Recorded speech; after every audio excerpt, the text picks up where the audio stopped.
The best answer I have for rates is because this is probably the number one question I get on a daily basis. I asked you what rates were yesterday. What are the rates? And, I will always say, I don't know what time of day it is because they change all the time.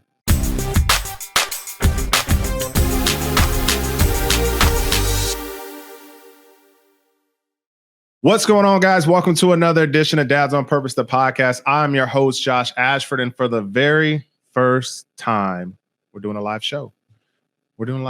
We are. John, we're doing live. I got my buddy Jon here. Jon, this guy right here, Jon Madl. He's a Texas mortgage teacher, right? Correct. Is that how you introduce yourself? Texas mortgage teacher. Awesome. Yes, sir. Well, go ahead. Say hi to the people. Hey, y'all. Jon Madl. Don't get confused. This is naturally how pretty I am. Hence the last name. I was born a model, and I'm going to always be a model. So if you don't like it, tough. Sorry. It's on my legal documents, sir. I've literally never heard that. Man, the purpose of the show is to help dads out there become better dads, and we're going to talk about mortgages. Yes, mortgages are it's hot right now.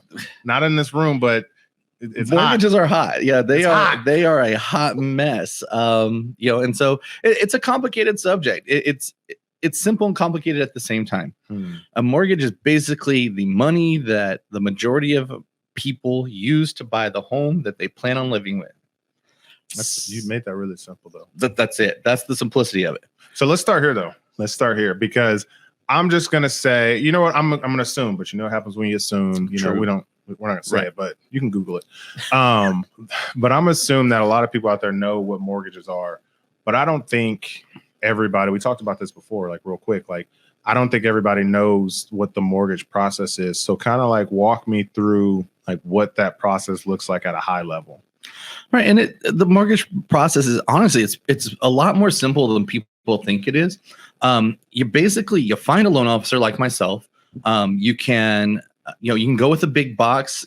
Smaller mortgage people don't recommend it. You want that personalized service. Wait, what's the difference? So if I work for a big box, like you're saying, and I'm putting you on blast. So you're saying if I work for a big box, I'm not going to give personal service? The likelihood of that happening, especially right now, is going to be slim to none. If you watch anything in the news about mortgage related topics, loan officers at those large big boxes, like myself, they are licensed, are getting fired by the thousands. And it's across the United States. And it's because they have relied heavily on the refinance market that has basically disintegrated. It no longer exists in the last couple of months. Guys like myself and other smaller brokers, they're out there hustling. They're out there networking. They're out there shaking hands. They're putting a name to the face and face to the name. And they have a vested interest in you being successful because honestly, we don't get paid unless you close your loan.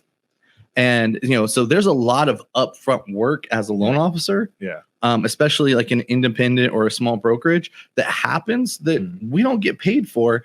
Even if we do get you approved, if your offer is not accepted, actually money comes out of my pocket because I pay for credit reports. Some places will pay for appraisal fees. And if that loan doesn't close, well, that's money that I've just thrown away. So it's in my best interest to make sure that your loan and the program that you're working looks better than everybody else's. That makes a lot of sense. So that when it's time to get that house, they pick you because I need you to close that loan. So a lot of people out there don't know this, but I'm actually in insurance. And so when I started in insurance, I remember somebody told me that like the reason you want to go with a local insurance agent, mind you guys, look, we're in the South, it's Bible Belt. It is what it is that that local agent, you got to see them at church on Sunday. That's it. Right. And so if you go with these bigger, who are the big boys out there? Oh, you've got, not just like the Chases and the, well, I'm not even talking about banks. That's a whole different system. I'm talking about like your lending trees, your Quicken Loans, your Rockets. Oh, okay. These people employ thousands of people. Yeah. Wait, how are the banks different? They have different like federal guidelines on how they're regulated.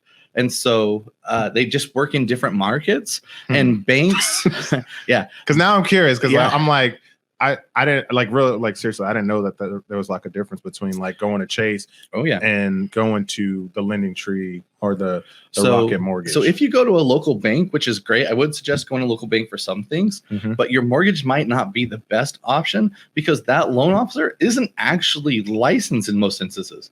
They piggyback on the license of the bank. Hold on. Yes, sir. Like, wait. The bank is federally licensed. Yeah. And their loan officers piggyback on that bank's license. That's the whole episode right there. You know, they're not licensed. Now, I will say big box loan officers are licensed. Yeah. The difference is in those big box settings, you call in, you have to be licensed in order to take an application. You have to be licensed to take or to talk about interest rates. Everything else can be done by anybody else. So those folks answering the phone, they get you to fill out an application, and then they tell you, hey, this is what we think we're doing. And that file literally goes to the next person. That's a one and done. They have taken their application, they're licensed. You know what? I'm sitting here, I'm shocked about it, but that's the same way it works in the insurance world. Right. So like when you call like Progressive, like that person's not licensed. And so a lot of times they just take your information and then they send it to a licensed person, and then that licensed person will like give you like the rate or something. Yo, I've been doing this 12 years and I never put two and two together. Yeah. Well, like I said, that's the difference between going with a big box and going with a smaller brokerage or an independent broker, because our job is literally to get our customers from contact to contract. I am here to answer the questions. I'm here to take your application. I'm here to help walk through processing. Now, I don't necessarily do all the processing, but I am in that processor's, pocket, and we're talking about what do I need, who needs it, what needs to be fixed. Yeah. Processing does a process called scrubbing. And so we go through and we look at all the documents that have been submitted with the application. And we say, okay, here's the things we can tweak. Here's the things that can be adjusted or fixed. Here's the things that are standing out as maybe possible problems. And our job is to address those problems before we move that file to what's called underwriting. Okay. Underwriting then takes a look at those files, and they're the guys looking at the big loan companies. Okay. They're saying, hey, can we buy this loan? Is this a good loan? Is this a bad loan? Sometimes we can say, hey, this is good. You're great. And not always. Let's do the deal. Most of the time, they're going to say, hey, this looks good, except for all this stuff. Okay. And if you can fix all these stuffs called conditions, then we'll do the loan. Okay, so go back. Go back. So we find a loan officer, right? Loan officer, broker. Where do we find it? You're a loan officer. Because I was going to say there's a loan officer, a mortgage broker, and a mortgage banker. So mortgage bankers can work in your local bank. Okay. A broker is a loan officer, but they're working on the broker network. It's basically just a what's the best word? So I mean, is that kind of like you go to Kayak and they give you all the airlines? Correct. Except we're talking mortgages. Gotcha. So you're looking at all the folks that have money out in the field to be lent against. Okay. And you are buying those loans at rates, and you're trying to lock in a rate that's going to be the best for your customer. Okay. So that's a broker. A loan officer works within a brokerage or investment firm. Got you. And, so I work for an investor / broker. So our investors are the one to upfront the money and guarantee our rates most of the time. Okay. If they can't buy that program, then we have the option to go to a broker. And then I work to find that best rate. I'm still confused. I'm not confused, but that's a lot of information. So it is. It's a lot. We find Jon Madl. Find your loan officer. Jon Madl in Texas. Texas mortgage teacher. There you go. Find Jon Madl. John takes the application. Correct. John sends the application to the processor. No, I'll take the application and then I will ask for a series of documents. Usually these will be your tax statements, bank statements. If you're self-employed, it might be your K-1 statements, probably for at least 2 years, minimum of 2 years. Okay. And then we're going to ask, for government IDs, and we're going to build a loan file. That loan file, once I have all the things I need, will again get spent to processing. Okay. And they're going to look at my file and say, did I do my job? Gotcha. And they're going to nitpick the crap out of it and make sure that there's nothing missing, because once they're done, they're going to submit that to underwriting. And then underwriting is going to nitpick the mess out of it to make sure that we meet federal guidelines for what is a federally qualified loan. Yeah. All right. Okay. Whatever sticks out as this is not going to work, they'll send back as a condition, like approval based on conditions being met. Okay. Once those conditions have been addressed, which means that comes back to me. Okay. And I have to tell my client, you come to tell me, hey, these are the things I need. It might be more documentation. It might be more money down. Yeah. It might be, hey, you have some debts that have to be paid off or resolved. Okay. And there's ways that we can do some of that. Like we can do like on a refinance and say, hey, I'm going to refinance this, but when I do, I can guarantee this will get paid. So we'll use the funds to pay that off. So there's ways of working around some of that. And sounds then like you got to talk to somebody. Yeah, but there's a little bit of talking. And honestly, that's probably anybody that hasn't bought a house in the last, what I'm really seeing is about 16 years. People locked in rates, a long time ago. They're happy.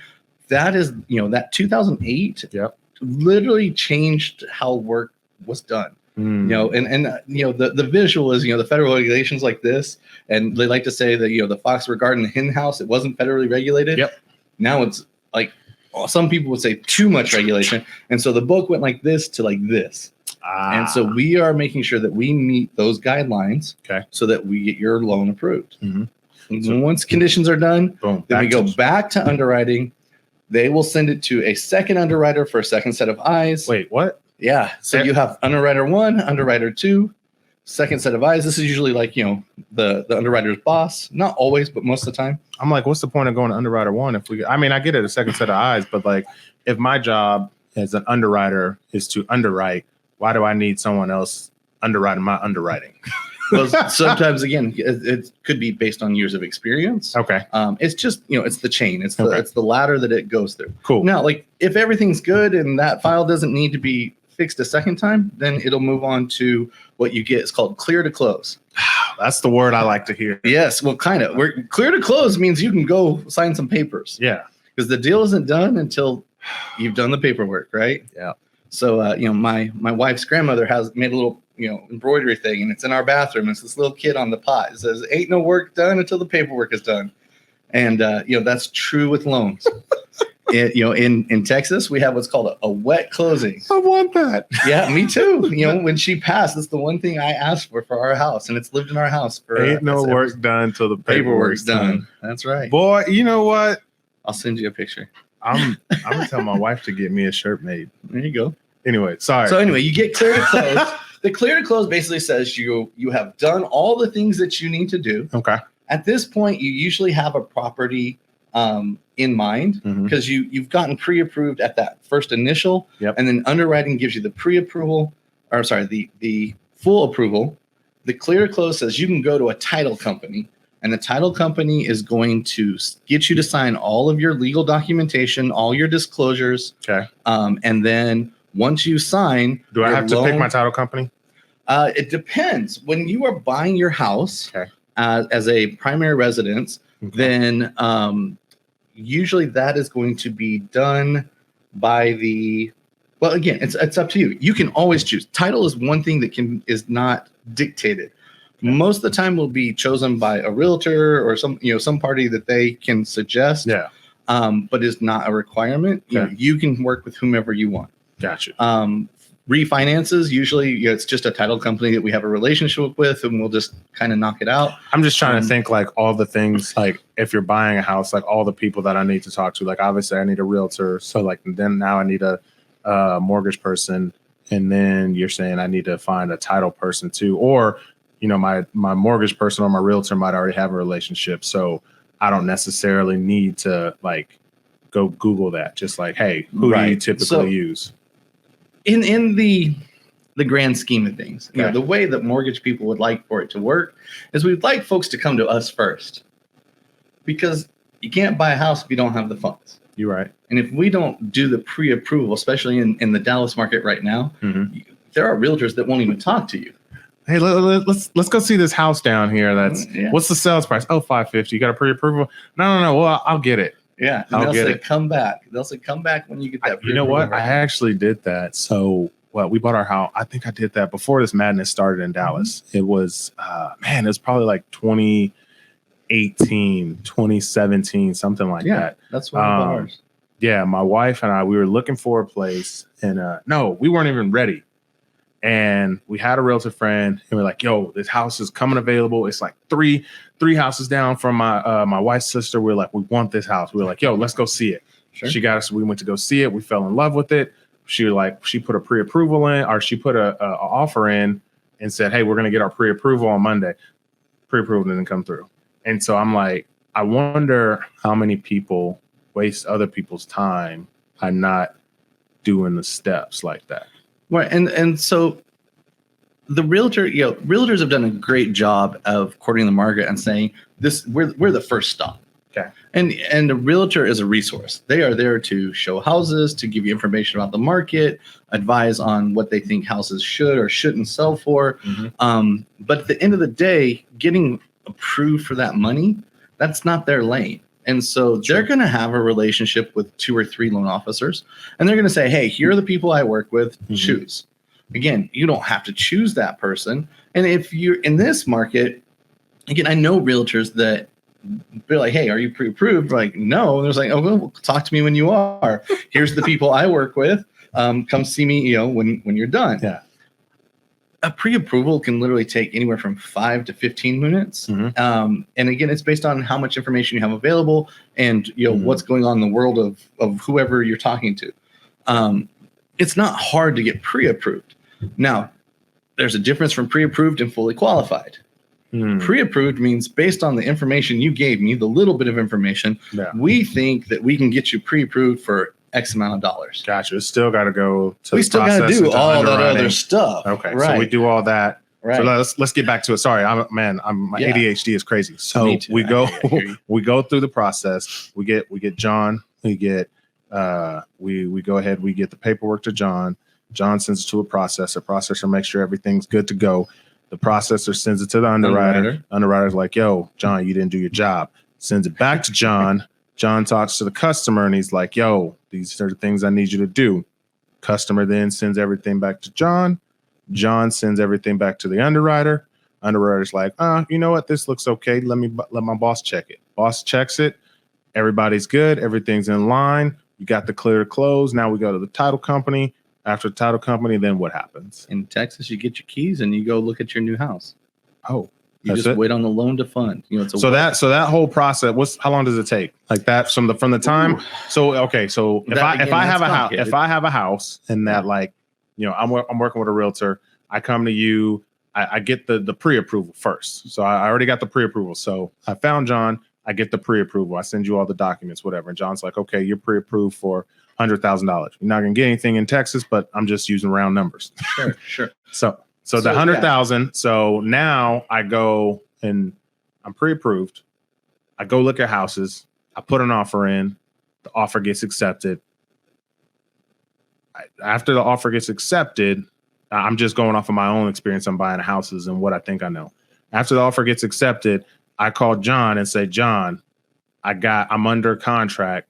That's when we start that whole process. Back in the day, yes. Okay. So now we have the difference between pre-approved and fully qualified. So pre-approved, again, you've given us the basic, and it's like your date of birth, your name, the very minimal amount of information I need to start a credit application for you. Okay. That's going to give you that pre-approval. This is what we think you can be approved for based on information. Yeah. Then we are looking to get you fully through underwriting, which gets you fully qualified. Fully qualified is that basically that clear to close. You've done all the things. So that's when we have all those things, the W-2s, all this stuff. So, okay. So ideally, if you want to in this market, we just want to be fully qualified and not even pre-approved. Right. Now, basically between pre-approval and fully qualified, that's when you should go out there and start looking and things of that nature. And, to answer your previous question, how long does it take? Man, the answer, the shortest amount of time that I understand to be true is 7 days. Okay. But that's after you've received your closing disclosures. And there's a couple little things that we didn't touch on. You have disclosures at the beginning of the loan. You have disclosures at the end of the loan. What does that mean? These are the legal documentations that are required to give to you by federal guidelines that says, "Hey, this is what you are signing up for." this is a big purchase. These are all the things you're required to do. These are all things you're not required to do. These are your fees. These are, because there are fees. I don't remember none of this when I was buying my houses. Like, I bought 2 houses. I don't remember none of this information. And again, Josh, the answer, part of why I became what I am today is that exact sentiment. Yeah. I bought my last house 5 years ago. If you offered me $100 right now to tell me who my loan officer was, you get to keep your money. Because I didn't talk to anybody, and the home before that was I know. The home before that was 2008. The house I use, my loan officer is right next door. I can even tell you that. Oh, I have no clue. And in this market, that's not what you want. The old one and done. That's kind of a relic of the past because if you really treat your customers right and you educate them, hence Texas Mortgage Teacher, because that's what I used to be. I used to be a teacher. Okay. I take care of you. You enjoy the experience. You know what you did. You didn't sign anything you didn't understand. You don't have buyer's remorse. I mean, that's a very real thing. I don't have buyer's remorse. I just want in my head, it's kind of like buying a car. I got to sign these papers to get what I want. And so this is completely off topic, but the one thing that makes me angry about buying a car, and I'll fight it to the death, is the documentation fee, because I know I don't have to pay it. Yeah. I know I don't have to pay it. That's just their fee that they're charging me to make an extra $150 on. I mean, they got to pay people to do the paperwork, but I don't care. I know I don't have to pay it, but I've already worn them down so much that I've got thousands of dollars off the car. I'm gonna go ahead and pay that fee, but inside I'm angry. Anyways, getting back to all right. So okay, so that's why you like doing what you do. You like being a teacher. You're an educator. You like helping people understand what they're paying for. Right. So what does that look like when someone hires you? So what are the benefits of that? I know we talked about being local and things like that, but kind of help me understand, what does that look like? What are the things you're gonna teach me as a new home person or whatever? Buying a new home, what's a refi? There's cash out. There's all these other any type of mortgage products you have. What's that experience going to be like? Me working with you as opposed to another local broker person guy. Man, I forgot. I'm not good with words. That's okay. Loan officer. Thank you. God. So the advantage of working with myself is that connection, because before I even take your application, I like to have what we call a likes, wants, and needs conversation. Okay. Why are you talking to me? What is it that you're trying to accomplish? Okay. And what are your needs once this transaction has happened? I like that. Are you trying to pay off some bills?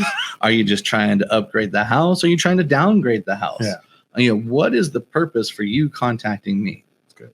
And that way, when I am looking at whatever program works for you, I can give you options, because I want my buyer to have some buy-in. And so, my interaction, it sounds like your interaction, someone just pushed a bunch of papers at us. We signed them because that's what we were told to do. And at the end of the day, we had a house. When you get people that get in over their heads, it's because, one, they didn't know what they were supposed to do. They signed some papers because someone told them. Yeah. But two, they didn't have a whole lot of buy-in in the process. They were just told what's going on. Gotcha. And, every time I see this, you talk to them. Well, this is what I want. Well, the next time you talk to them, well, I want something different. And then the next time you talk, 3 times, they want something different. Yeah. And so by having that conversation, I prepare myself for what's different. Gotcha. And sometimes, someone's going to give me a list of things, and I'm going to say, yeah, that's a pretty hefty list. Can we get it done? I think so. Yeah. And I'm going to do my best to check off all those boxes. Okay. 9 times out of 10, I'm going to get 4 out of 5 or 3 out of 5 of those boxes checked on one program. Okay. Then I'll get a different 4 out of 5 on a different program. Okay. And if there's a third option, then we'll give a third option.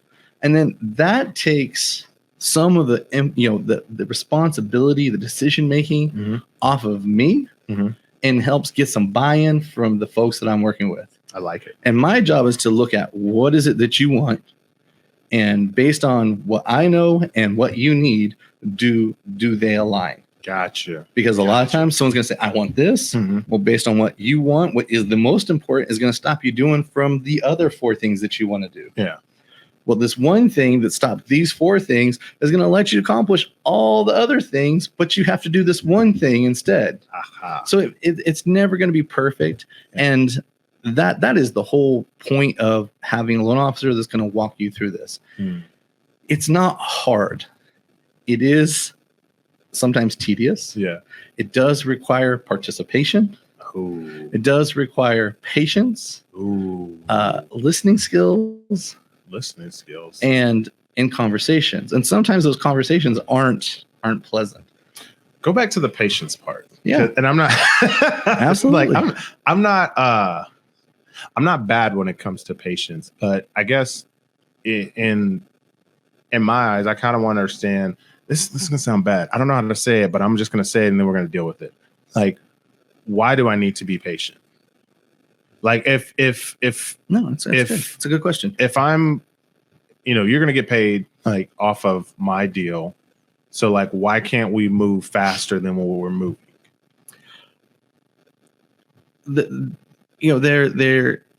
I think the best answer I can give you is because there are multiple steps in the process. And just because you and I have had a conversation and I think we can get something done, I'm at the mercy of everybody behind that list. There are appraisals that have to be done. There are surveys that may have to be done. Gotcha. There are, in this time right now, appraisals are taking a long time because there's just not enough appraisers. And that's not something I can control. I mean, technically, from a federal standpoint, I am not allowed to talk to an appraiser. That has changed since 2008. That's a big no-no. We send it out into the market. They find an appraiser, and we are not to have conversations. So I can't come to you for an appraiser. So who can I go to? So wait, do I have to find my own appraiser? Sorry, because now I'm like, well, okay, because now, So again, this goes back to 2008 when things got a little hairy, right? No one was, guarding the hen house, right? Yeah. And so some nefarious things were going on. Okay. And so they said, hey, let's regulate some stuff. And one of those things was to make sure that appraisers and loan officers weren't necessarily in cahoots to make sure that house that was being looked at appraised for a value that it may not have appraised for. Okay. That was my next question. I was like, why does it matter? They separated us out. Yeah. And, yes, I can talk to an appraiser, but I can't talk to an appraiser that's doing a loan that's looking at a house I'm doing a loan on. Okay. Because they don't want any intermingling to prevent, fraud, basically. It's mortgage fraud. And if you want to go to jail, that's a real good way to go to jail. I'd really like to not go to jail. As would we all. I'm really pretty. And you're Jon Madl, the model. So the model mortgage guy. So we don't need you in jail. Anyways, all right. So when you need an appraiser, usually, like I said, I'm sure if you just want an appraisal on your house, you can call an appraiser and get one. That's stupid. For mortgage purposes. There's it's a process. We say, hey, I need an appraiser. There's I think it's an appraiser system. I don't remember what it is off the top of my head. It doesn't matter. They go and they round robin whoever's next on the list becomes the appraiser of that home. They appraise it. They compare it to other properties in the area. So even if I wanted to, I couldn't choose the appraiser that I want to appraise my house. I guess that could for your own purposes, yes, but not for the purposes of a loan. Yeah, no. That's what I'm saying. So like I'm independent review. I was about to say I'm thinking through it. I'm like, I guess non-biased. that makes sense. Like I can't have my cousin, like who's an appraiser, go appraise my house. Yeah, probably be a bad idea. Yeah, no. Sorry, I had to think that one through. And again, I don't know the specifics on the appraiser side, but I'm sure if somehow your cousin round robined into appraising your home and he knew it was your home, he'd probably either have to pass it to his buddy or sign some kind of disclosure that said, hey, here's the relationship and this is what we're doing. But again, I'm speaking to something that I don't know about because I'm not an appraiser. My cousin was going to appraise my house for what I need. Anyways, sorry. Man, that's a lot of information to unpack. Like, right. And again, I'm doing my best to give it to you the best I have. Yeah. There are going to be pieces of puzzle that I haven't mentioned. Yeah. Or, steps that, are in the middle there that I have not addressed. Yeah. But basically, you do your application. 3 days after you do your application and you have a property listed, we pull credit. We have to give you disclosures. Federal guidelines says so. You have loan estimates. Again, these are going to tell you about how much money you're borrowing, what your rate is currently locked at. what payments, what fees, and we didn't so even on. talk. We haven't even got to rates, and I don't Right. think that because rates are just they're going all over the place. Yeah. So Absolutely. and I know I don't know a lot about a lot, but I what I'm saying I know a little about a lot, and what I do know is that you can't talk to me about rates, and that's fine. Right, but yeah, I can't say this is what the rate Yeah, is. yeah, You know, like because yeah. that's a big no. Well, this is also an evergreen show, and so Right. somebody in 2030s listening to this, and they're like, sure. rates were, I don't know what rates are. It doesn't matter. The best answer I have for rates is because this is probably the number one question I get on a daily basis. I asked you what rates were yesterday. What are the rates? And I will always say I don't know what time of day it is because they change all the time. But the absolute best answer I've ever been given, and this is from a previous employer, was they're a lot like fingerprints, man. Okay. Your rate is going to be dependent on your credit. It's going to be dependent on your assets. It's going to be dependent on your liabilities. It's going to be dependent on where you live. It's going to be dependent on the schools, the crime rates, all of these things, because they're also kind of tied to where you want to live. Are they really? In the sense of, can I purchase this home? Oh, yeah. Because at certain points, and we're seeing this right now, some buyers are going to be priced out of the market because the rate is too high for them to afford that mortgage. So are they explicitly tied to home prices? No. Really? But purchasing power is tied to home prices. Okay. And when interest rates rise, payments rise. Okay. Okay. That makes sense. What is my rate? Well, again, it just depends. And that's the best answer I have, because there are too many variables for me to give any specific answer on any specific day. No, but that makes a lot of sense. Let's jump into this real quick. How much time we got? We got a couple more minutes. Give me like a couple things, and I say a couple because I don't want to say give me 5 things or give me 3 things. No, yeah, let's do 3. Give me 3 things that me as a either a home buyer or a purchaser of a mortgage product, refi, whatever, that I can do to make your job easier, which in turn makes my job easier as the person that's buying. Okay. The very first one is, if you decide that you want to get into this market, don't buy anything. Don't utilize your credit. Oh, don't use credit. What if I got cash? Cash is great, but as soon as you buy that new couch at your favorite appliance store or something like that, it can literally kill a deal. Oh, because that's what they want. Banks and mortgage companies, they want to see stability in your finances. If you're getting large sums of money on a frequent basis, you need to be able to tell us where it came from. Drugs. And it can't be Uncle Frankie in New Jersey who works at a shady so-and-so, unless they're willing to give us documentation on where that came from. Can't do it. Can't do it. Yeah. So again, if you can minimize utilizing your credit for any new credit, don't go buy a car, don't go buy furniture, wait until your loan is funded and closed. Okay. And then whatever you do after that is on you. Okay. So that's the first one. Don't buy anything new. Right. At least 6, probably 12 months before you want to do that. Oh, okay. Okay. Yeah. Because again, we want to see stability. Yeah. Right. We want to see payments.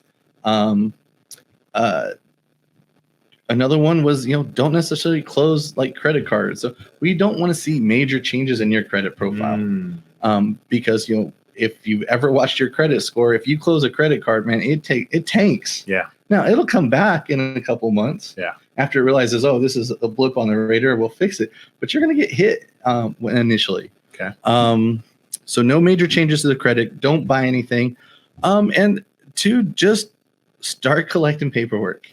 Okay. Anything you think might be pertinent in regards to assets. These are retirement funds, cash in the bank, gifts. You can get money from relatives to buy your home, but it has to be documented as a gift. A bank is not going to loan you money on money that you borrowed. So that's actually how we bought our house that we're in right now. Right. My sister-in-law, she gave us the money for the down payment. And I know, so like the part I do remember is that the loan officer, they did need documentation of the bank account. 1, that she had the money in the account. And so they needed that. But then 2, she had to sign a form like saying, hey, this is a gift. This is not a loan. Like Right. You are gifting them the money. Is they theirs. They don't have to pay you back. Like, yes. This is free and clear. And so I remember that. Yeah, that she did that because because again, the bank's about liabilities. They don't want to say, hey, I chose to pay my sister back because she loaned me money, and now I can't pay my mortgage because yes, you have a mortgage on your home. That's what protects the banks from losing their value, right? Gotcha. But banks don't want to loan money to people in that instance because that's a losing proposition for everybody involved. Yeah. Banks are in the business to make money, not be realtors. That's good. Yeah. So okay. So we had 3 things. So we got don't buy anything new, no major changes to your credit, and then start collecting documentation. And these are 2 years. Usually 2 years. Sometimes you can do it with 1. 2 years. Especially why 2 years? That's what most the federal guidelines require. Okay. Stability. That's it. That's what they want. They want to see consistent increases in pay. Yeah. If you have a dip in pay, they want to know why. Okay. If there's something like COVID happens, okay, they're going to ask, why didn't you work? Well, because because COVID. They said I wasn't an essential worker. I couldn't go to work for this time period. Okay. Things like that. These are things that happen. So yeah, just it's all about consistency, documentation, and not changing things at the end, because that's really what gets a lot of people in trouble. Is they all this, they've worked, they've got their credit is good, they're excited, they've seen the house, they've picked out the house, they're ready to go sign the papers, and they buy the new couch for the living room of their dreams. And all of a sudden, that file that was good to go is dead in the water, and they have a couch that they have nowhere to put because furniture companies don't generally let you return your furniture. They don't? No, not in my experience. Not unless you're. I feel like that's a whole different conversation. Yeah. Why have you tried to return furniture? No, man, that is awesome. Like, you give me a lot of gems, a lot of good stuff.